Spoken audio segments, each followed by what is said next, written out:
You know, after this chapter, Pieck might be the new best girl. I'm just gonna throw that out there.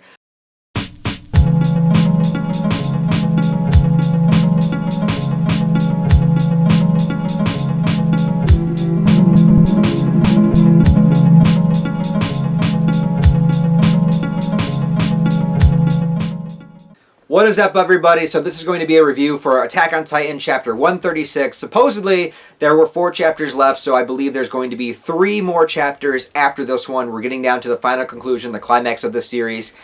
I think that this chapter has been incredible. I thought the last chapter was incredible too. I know there's a portion of the fan base that doesn't really like the final confrontation that we're getting now, but I don't know, it's working for me. I think everything about this has been absolutely amazing. You guys know that I've had my minor gripes here and there, but I can definitely say with full confidence that I love everything that's happening here in this final segment. So in this chapter in particular, we get a lot more of the battle that's going on. We get to see a little bit more of Falco's Titan form, actually a giant bird, Falco. It's a little bit on the nose, I'll give you that, but we're just going to run with it anyways. So there was a couple of great things that are happening in this chapter. One is the conversation that's happening on top of Falco before they decide to split the group into 2 different groups, where one is going to go try to rescue Armin and the others are going to try to go and explode the explosives that are currently wrapped around the nape of the neck of Eren's Titan form. Hopefully decapitating him, you know, the nape of the neck, which has always been the Titan weakness, will hopefully solve this problem and take Eren down. However, there is this sort of asterisk that Gabby brings up, and I like that it was Gabby specifically that brings this up because that makes the most sense. The other characters probably would not think about this whatsoever,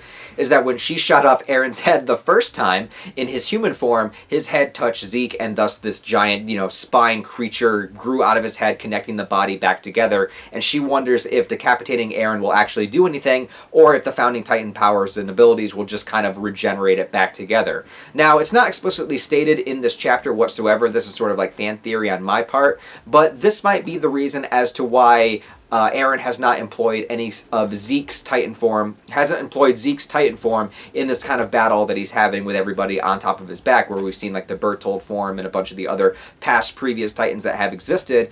And I was thinking maybe Zeke was actually dead. That was my original thought. If you go back to my other reviews, that was my running theory, that Zeke was actually dead. Well, you find out in this chapter that's not the case. Zeke is trapped within this path's dimension with Armin, actually. So I'm thinking now Eren has a purpose for capturing Armin and capturing Zeke. Perhaps they both have personal meaning to him, to things that he wouldn't be able to accomplish without having them taken away from the battlefield themselves. Whereas Zeke has the royal blood, and so if Eren were to relinquish that in any way, if his head did become decapitated once more, or if Zeke was completely taken out of the equation, he might not be able to maintain the founding Titan form. So this could be the reason why he has trapped Zeke within the Path's dimension, because otherwise he wouldn't be able to do what he's doing. So it's kind of a valuable asset for him to have, and something that he would want to keep locked away from everybody that's trying to take him down. Even though he is allowing them the freedom, because that's Eren's whole thing, that's what he's all about, for them to actually try to defeat him,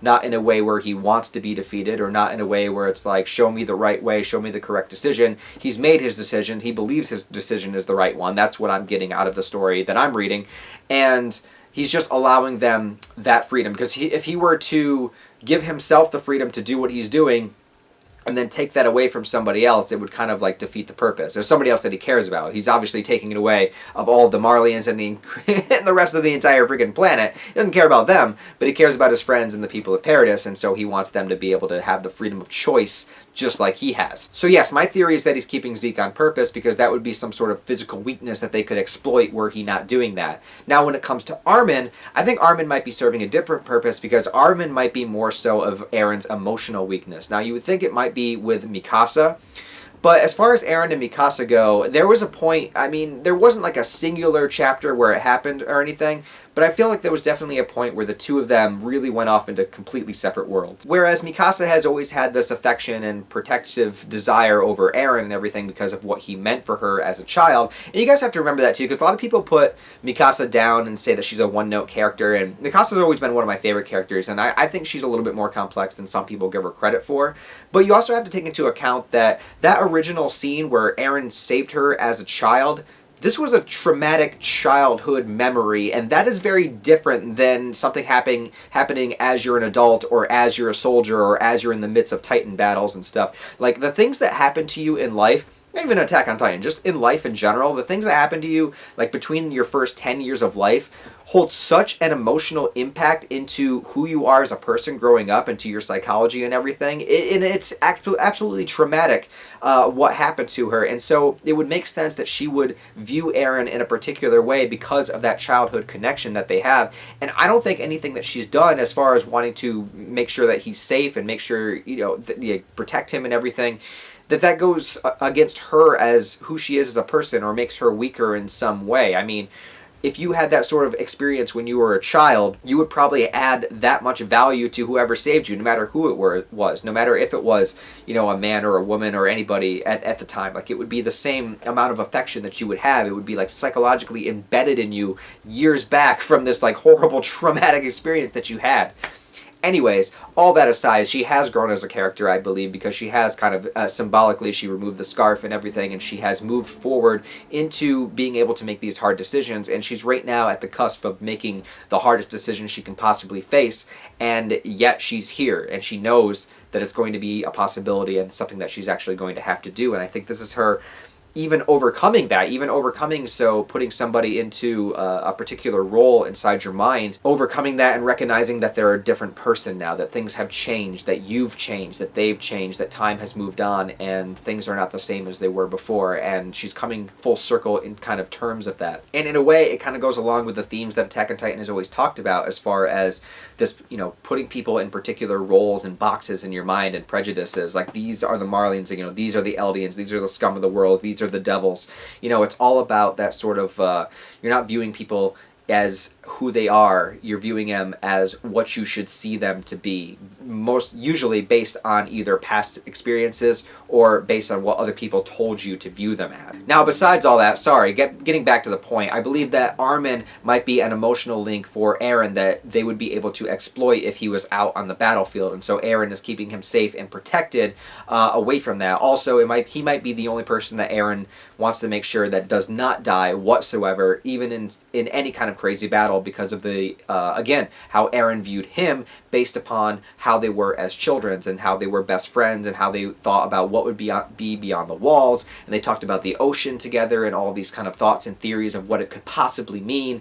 And as Eren is now creating this world, the world that they supposedly dreamed about in Eren's, fucked up, twisted worldview kind of way, he's creating this world. So what sense would it be to create this world if Armin was not there to see it afterwards? So I feel like Armin and Zeke both hold a very special, important role into what Eren's trying to accomplish. Either him being able to accomplish it, and Zeke being his ability to even create the new world, and Armin being somebody that he needs to show the result of that new world to. That's what I'm getting out of it. I could be completely wrong. But like I said, Pieck is probably being the new best girl now, and it's going to be the new best girl for a lot of people. She is tearing up shit. Because when we last left her, one of the Warhammer Titans had like skewered her on like a quindent or something. I don't know what it was.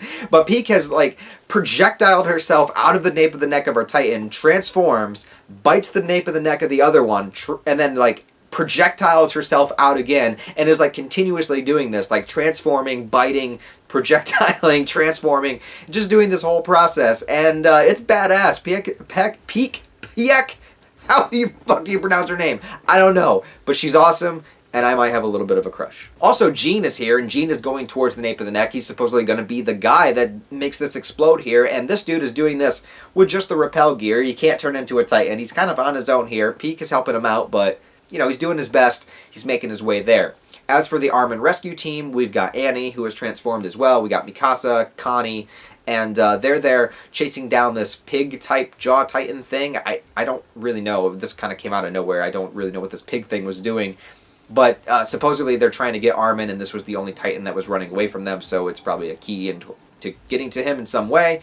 I don't know, but all the fighting that they were doing was pretty badass, so I'm going to let this slide. There's also a great inner monologue by Levi, which is very good to see, because Levi's been so broken and beaten ever since, chapters upon chapters ago now, and he's thinking about Captain Erwin again, which is great, because Erwin was an amazing character, and it was really sad to see him go, and so I liked how Levi was saying, we chose Armin to save instead of you, And there's still like a great debate between that going on, and like both had positive and negative attributes as to what, which one would be the best to turn into a Titan and everything.